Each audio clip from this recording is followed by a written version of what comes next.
94, 95, 96 के बाद ही वो जो पुराना थिएटर था जो जिसमें बामकसद प्लेज होते थे वो बिल्कुल ख़त्म होता चला गया और थिएटर ने एक बिल्कुल ही अलग रुख ले लिया।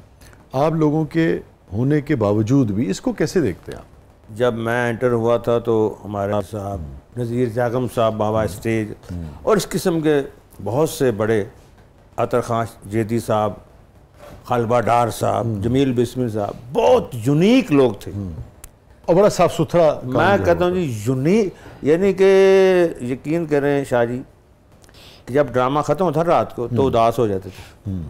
सुबह से यार कब वक्त होगा, रात को रिहर्सल पे जाएंगे, बैठेंगे ड्रामा, यानी एक नशा होता था, एक नशा होता इंतज़ार होता था, इंतज़ार होता था।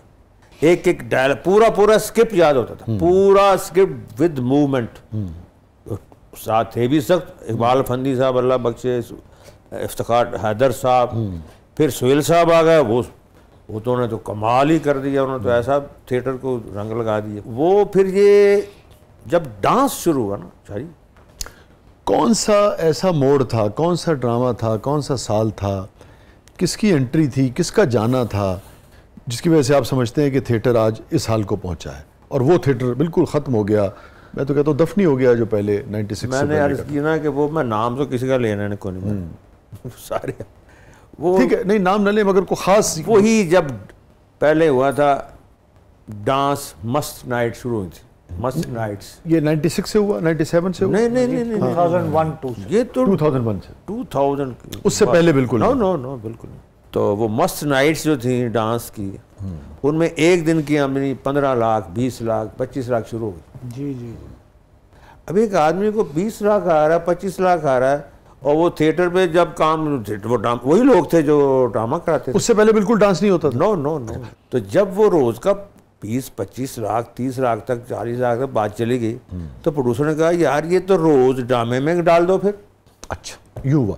सुहेल अहमद साहब ने बड़ा एहतजाज किया, फिर ड्रामा हुआ उमराव जान अदा, उसमें क्राउन आर्मी, उसमें पहली दफ़ा सुहेल अहमद साहब और हम सारे उसके दरमियान डांस हुआ।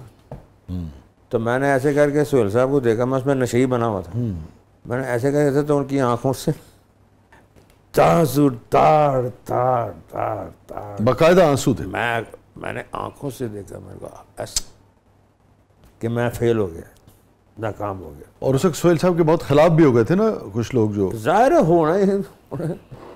तो फिर वो जो उनके आंसू थे मुझे याद है कि यार मैं वो नहीं वो मैं नाकाम हो गया या मैं कामयाब रोक नहीं सका या जो भी। और इस वाक़े के बाद, इस शाम के बाद, इस इंसिडेंट के बाद सोहेल साहब से आपकी कोई बात हुई उसी वक्त?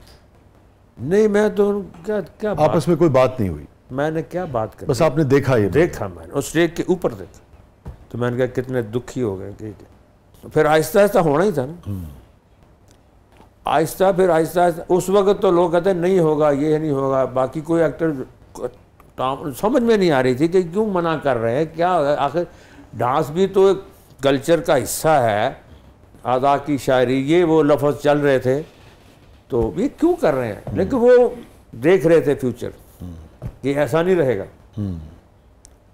ये बिगड़ते फिर बिगड़ गया। फिर आप जो होना था हो गया, जो होया है होना ही सी।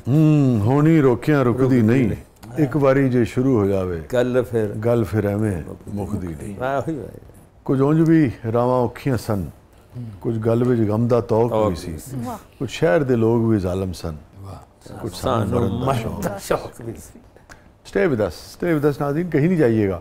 छोटे से वक्फे के बाद वापस आते हैं। प्रोग्राम के अगले मरले में आपके लिए बहुत कुछ है, आप देख रहे हैं ज़बरदस्त। हमारे साथ मौजूद है बहुत सारी यादों, बहुत सारी बातों के साथ मोहतरम जवाद वसीम साहब।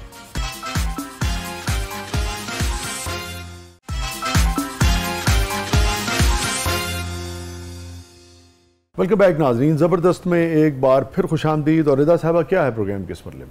सर, अब हमारा सेगमेंट है ज़बरदस्त पब्लिक सब जानती है, तो आइए देखते हैं पब्लिक आपसे क्या जानना चाहती है। जी जवाद।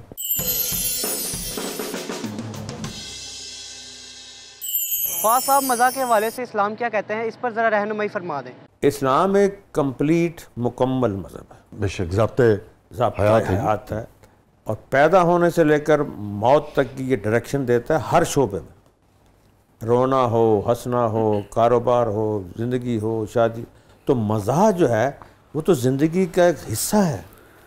मज़ाक के बगैर तो लोग पागल हो जाते हैं। तो बल्कि मैं एक दफ़ा म्यू हॉस्पिटल में जा रहा था तो एक डॉक्टर साहब ने मुझे रोका, वो कार्डियोलॉजी के डॉक्टर थे। कहते यार आपके मैं दिखाता हूँ ड्रामे जो मेरे मरीज़ों को तो उनकी वेन्स खुल जाती, हंस के ना खुल जाती।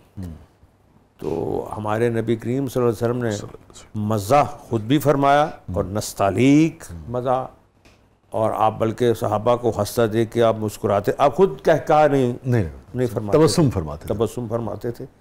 तो आप फरमाते थे और खुश होते थे।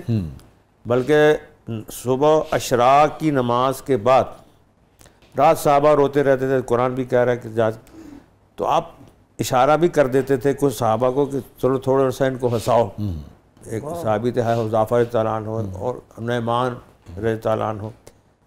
तो हंसना हंसाना मजाक नहीं, किसी की दिल शिकनी तमस्खर नहीं उड़ाना, किसी का नाम नहीं रखना, बिल्कुल किसी नहीं, का दिल आज़ारी नहीं करनी, दिल शिकनी नहीं करनी, वो नहीं। मजाक तो बड़ा लतीफ़ एक हमारे इस्लाम का हिस्सा है। बल्कि हमारी अम्मी जान आयशा सदीक़ा फरमाती है मुझे वो दिन याद नहीं जिस दिन हजूर सल्लल्लाहु घर में तशरीफ़ लाए और मुस्कुराना रहे। सुभान अल्लाह। ये जो अभी आपने बात की, बड़ी अहम बात की आपने।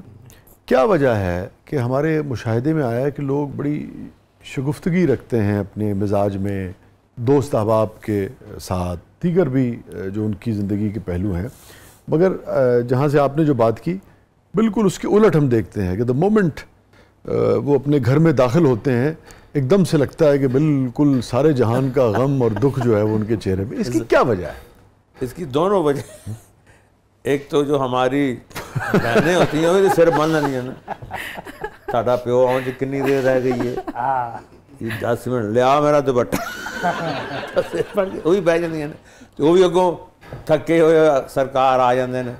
हालांकि दोनों तरफ से होना चाहिए। हाँ फिर वो पूरी बात बता दूं फिर। जो एक तो ये हो गई मुस्कुराते हुए तशरीफ़ लाते थे। फिर आयशा रज़ी अल्लाह ने फरमाया कि मुझे वो दिन भी याद नहीं जिसने सईदा फातिमा सलामुल्लाह अलैहा घर में तशरीफ़ लाई हो। तो नबी करीम सल्लल्लाहु अलैहि वसल्लम ने खड़े होकर आगे बढ़कर मुस्कुरा कर इस्तकबाल ना किया और फिर यूं चादर मुबारक अपनी बिछा देते, चादर चारपाई फिर कमली शरीफ बिछाते, फिर बिठाते, फिर कहते, यानी ऐसे यूं करके लेके आते। ऐसे एक ऐसे घर में पता चलता कि कोई शहजादी आई है, साहबजादी तशरीफ़ लाई है। फिर हज़रत अली बोले रज़ी अल्लाह ताला, उनका मुझे वो दिन याद नहीं जिस दिन मैं घर में गया हूँ और सईदा सलामुल्लाह खड़े होकर मुस्कुरा कर आगे बढ़कर इस्तकबाल ना किया। वाह। एक दिन शायद ये मैंने अपनी बीवी को बातें बता जो आपको शेयर किया ना, तो कुछ दिन बाद मैं रात को आया तो मेरी बीवी ना खड़ी होकर आगे बढ़कर मुस्कुरा कर उसने इस्तकबाल किया। तो मैंने कहा सच सच बताओ ये सईदा की सुन्नत अदा की? सुभान अल्लाह। तो कहने लगे जी बिल्कुल। तो ऐसे ही वो तर्ज ज़िंदगी हमें देकर गए हैं वो घराना। मैं कहा करता हूँ कि तरबियत देने वाले मोहम्मद मुस्तफ़ा हों, तरबियत लेने वाली ज़हरा हो, तो फिर मैदान करबला हो। तो पता चलेगा ना भी ये क्या, इस पूरा सिस्टम है, एक निज़ाम है तरबियत का, मोहब्बतों का, एक एजुकेशन का। ये सारी इसी की सारी एजुकेशन है।